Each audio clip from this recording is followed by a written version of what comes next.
L'any 2014 va ser un any per al record, no sols per als moros del Rif, sinó per a tota la família del capità. Piqui Capità, peça del compositor Jorge Company Camarasa, va ser un regal a José Javier González Roca, Piqui, dels seus cosins Jordi i Carmina, que mai oblidaran el dia que van baixar al sí al local d'assaig de la Unió Musical de Beniarrés per tal d'escoltar-la per primera volta. Va ser un dia ple d'emocions. Piqui, gran amant de la música festera, va veure complit un dels seus somnis amb esta marxa moro. Ha passat a formar part de la banda sonora de les seues vides i també de les seues festes.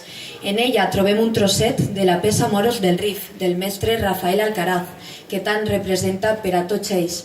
El dia de l'entrada va ser la primera volta que eixia al carrer i per petició del capità, com no podia ser d'altra manera, va ser tocada per la banda de Beniarrés, que acompanya aquesta fila des de fa 35 anys.